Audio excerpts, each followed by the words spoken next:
आप देख रहे हैं अनहोनी। तो चलिए बढ़ते हैं आज की इस कहानी की ओर। मेरी कार पूरी रफ्तार से हाईवे पर चले जा रही थी। तब घड़ी में रात के 2 बज रहे थे। रास्ता एकदम सुनसान था। चारों तरफ कोहरा ही कोहरा फैला हुआ था, जो कि इस मौसम यानी ठंड के मौसम में लाजमी ही था। इसलिए मुझे गाड़ी चलाने में कहीं ना कहीं ज़रा दिक्कत भी हो रही थी, मगर किया भी क्या जा सकता है। ऑफिस का काम है तो करना ही पड़ेगा। अभी मैं कार चला ही रहा था कि एकदम से मेरे फ़ोन की रिंग बज उठी। मैंने मोबाइल देखा तो मेरे बॉस का कॉल था। रात के 2 बजे बॉस का कॉल देखकर मुझे काफ़ी हैरानी हुई। खैर, मैंने फ़ोन उठाया तो बॉस ने कहा, कहाँ पर हो तुम?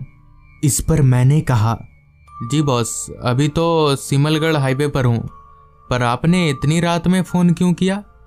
इस पर बॉस ने कहा, सुनो, उस हाईवे से जितना जल्दी हो सके बाहर आ जाओ।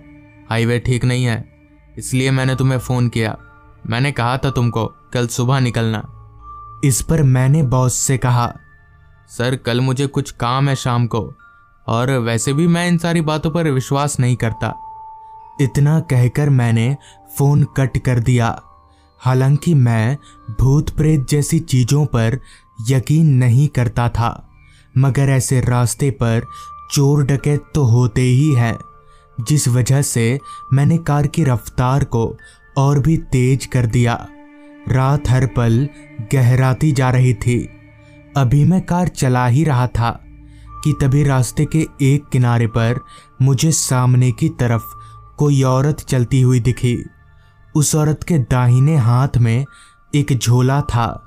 ऐसा लग रहा था जैसे वो औरत कोई मजदूर हो और कहीं से काम करके वापस लौट रही हो।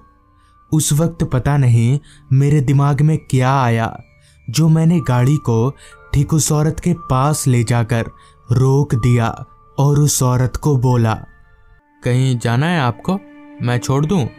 मेरी आवाज़ सुनते ही वो औरत मेरी ओर पलटी और बोली, जी मुझे ज़रा सामने तक जाना है, छोड़ देंगे?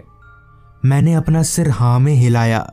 मुझसे हाँ का इशारा पाते ही वो औरत गाड़ी के पीछे वाली सीट का दरवाज़ा खोलकर अंदर आ गई। वो औरत जैसे ही गाड़ी में आई कि गाड़ी के अंदर एक बहुत ही तेज बदबू सी फैल गई। वो दुर्गंध इतनी ज़्यादा तेज थी कि कुछ देर के लिए तो मेरा दिमाग सुन्न सा हो गया था, मगर किसी तरह से मैंने खुद को संभाला और गाड़ी को आगे बढ़ा लिया। मैं इस तरह से उस औरत से डायरेक्टली पूछ भी नहीं सकता था कि आखिर ये बदबू किस चीज़ की है, इसलिए मैं चुपचाप उस बदबू को बर्दाश्त करके गाड़ी चलाए जा रहा था। उस जगह से जहाँ से मैंने उस औरत को गाड़ी में पिक किया था, वहाँ से मेरी कार अब काफ़ी आगे निकल आई थी, मगर अभी तक उस औरत ने बताया नहीं था कि उसे उतरना कहाँ है। इधर उस तेज बदबू के चलते मेरा दम घुटने जैसा हो गया था। गाड़ी के शीशे बहुत देर से खुले हुए थे, एसी भी ऑन था, मगर बदबू थी जो गाड़ी से बाहर निकलने का नाम ही नहीं ले रही थी। तभी मुझे पीछे की तरफ से कुछ खटपट की आवाज़ें आने लगी। मैंने जब आरवीएम यानी रियर व्यू मिरर में पीछे देखा तो मेरी हवाइयाँ उड़ गईं, क्योंकि गाड़ी के पीछे बैठी उस औरत ने अपने झोले में से एक मरी हुई बिल्ली को निकाला और उस बिल्ली को अपने पैने नाखूनों से फाड़ कर खाने लगी। मेरा रोम रोम कांप उठा। साथ ही साथ उस औरत का चेहरा अब बदलकर काफ़ी खौफनाक हो गया था। मुझे तो समझ में ही नहीं आ रहा था कि अब क्या करना चाहिए, क्योंकि मेरे पीछे मेरी मौत बैठी हुई थी। मैं अपनी फटी हुई आंखों से उस औरत को ही देखे जा रहा था। गाड़ी के पीछे वाली सीट में पूरा खून ही खून फैल चुका था।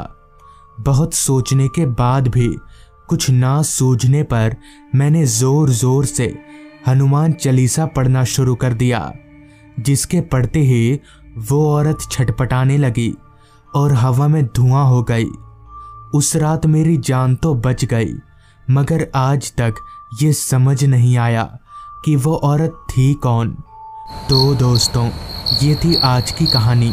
अगर आपको ये कहानी पसंद आई हो तो चैनल को ज़रूर सब्सक्राइब कर लें। तो मैं आपका दोस्त आर्यन जल्द ही मिलूँगा आपसे ऐसी ही एक कहानी के साथ।